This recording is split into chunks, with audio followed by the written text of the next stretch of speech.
Bismillahirrahmanirrahim. Alhamdulillahirabbil alamin hamdan yuwafi ni'amahu wa yukafi mazidah. Allahumma salli ala sayyidina Muhammadin salatan tuwassi'u biha alaina al-arzaq wa tuhassinu biha al-akhlaq wa ala alihi wa sahbihi wasallim. Rabbi awzi'ni an ashkura ni'mataka allati an'amta alayya wa ala walidayya wa na'mal salihan tardahu wa adkhilni bi rahmatika fi ibadikas salihin. Asabiku semua, untuk memahami karakter bangsa Yahudi atau Israel, secara umum dapat kita ketahui dari firman Allah Subhanahu wa taala. Wa qadayna ila bani Israil fil kitab la tufsidunna fil ardi marrataini wa la ta'lunna uluwan kabira. Dan telah kami tetapkan terhadap Bani Israel dalam kitab itu, sesungguhnya kamu akan membuat kerusakan di muka bumi ini 2 kali, dan pasti kamu akan menyombongkan diri dengan kesombongan yang besar. Dalam Quran surah Al-Isra ayat 4.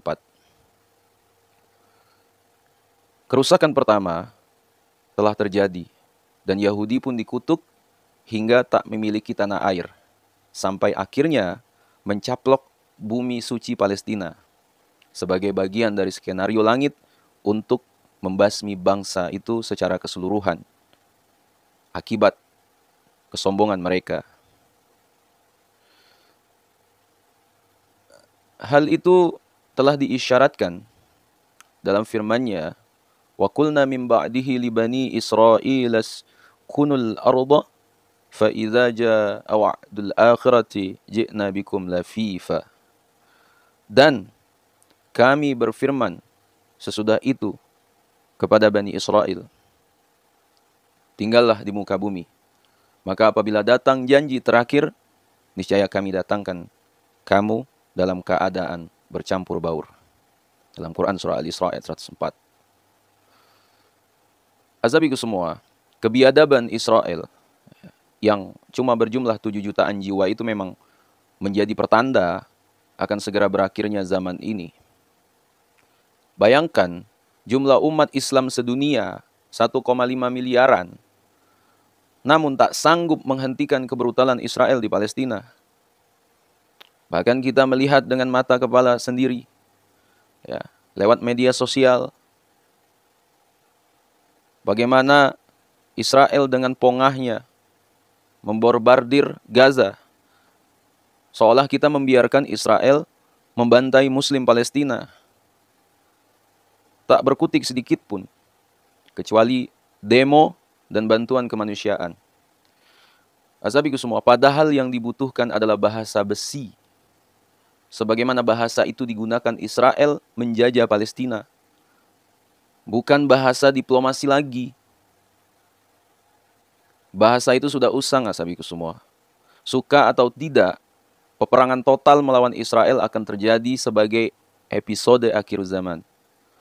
La taqumus sa'atu hatta yuqatilal muslimuna al-yahuda fayaqtuluhum al-muslimuna hatta tabi al-yahudiyu wara'al hajari wasyajar fayaqulul hajaru wasyajaru ya muslimu ya abdullah hadha yahudi khalfi fata'ala faqtuluhu illa al-gharqad fa innahu min syajaril yahudi.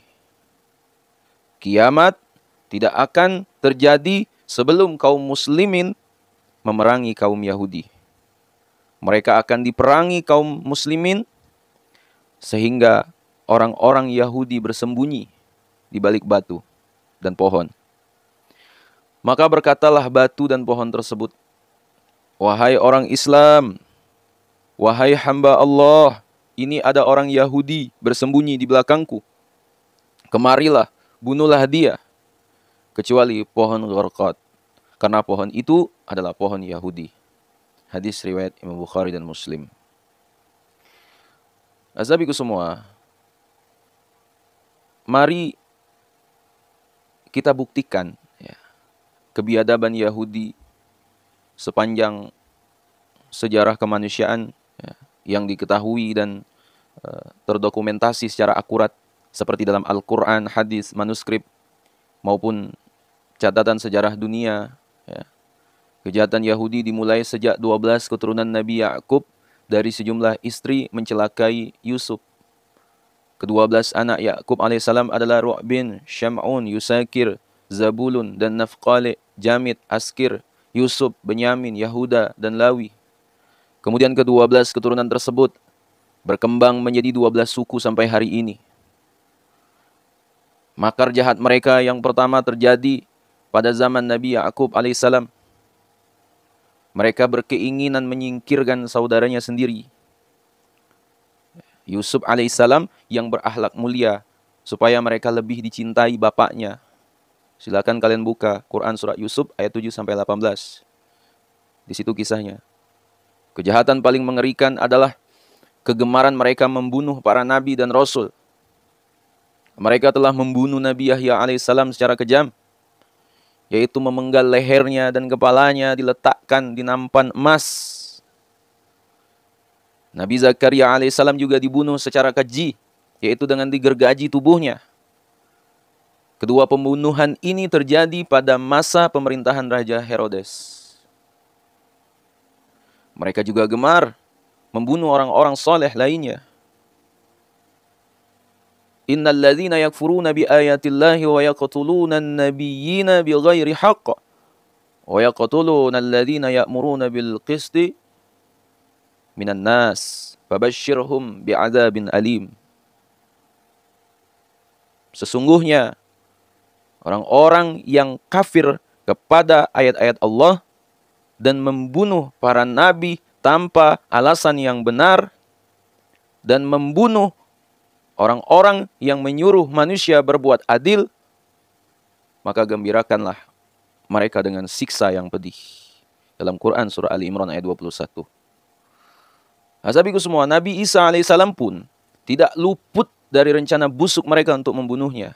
Akan tetapi Allah Subhanahu wa taala menyelamatkannya.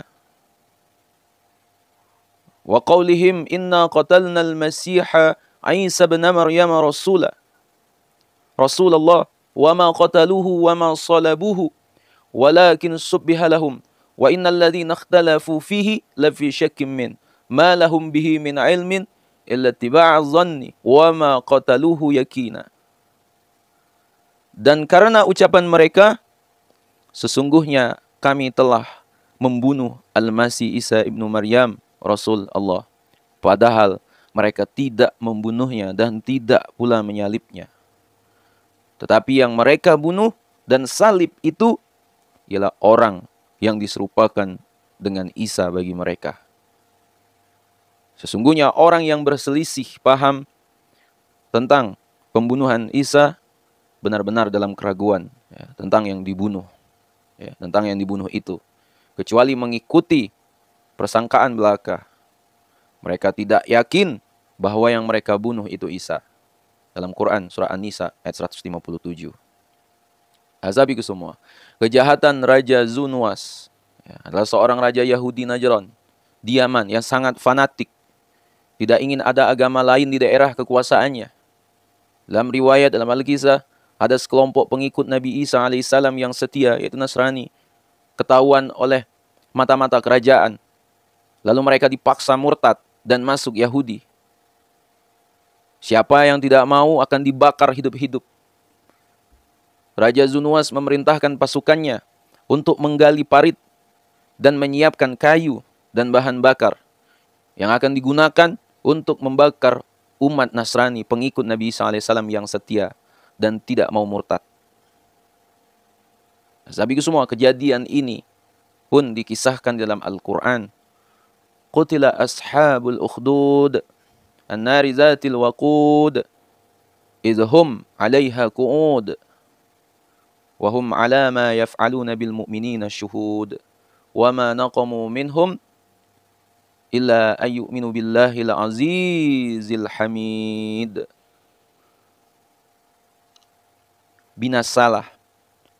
Binasalah orang-orang yang membuat parit yang berapi dinyalakan dengan kayu bakar. Ketika mereka duduk di sekitarnya, sedang mereka menyaksikan apa yang mereka perbuat terhadap orang-orang beriman. Dan mereka tidak menyiksa orang-orang mukmin itu, melainkan Karena orang-orang mukmin itu beriman kepada Allah Subhanahu wa taala yang Maha Perkasa lagi Maha Terpuji. Dalam Quran surah Al-Buruj ayat 4 sampai 8. Di Romawi, pada masa Kaisar Marcus Aurelius, seorang rabi Yahudi itu berhasil menghasutnya untuk memusuhi agama Nasrani dan pemeluknya. Akhirnya dibuatlah keputusan untuk membunuh semua prajurit yang beragama Nasrani. Hasutan rabi Yahudi tersebut dilanjutkan dengan menakut-nakuti Kaisar bahwa orang-orang Nasrani mengidap penyakit menular yang membahayakan rakyat. Oleh karena itu, Kaisar mengeluarkan perintah untuk membunuh semua penduduk Roma yang beragama Nasrani.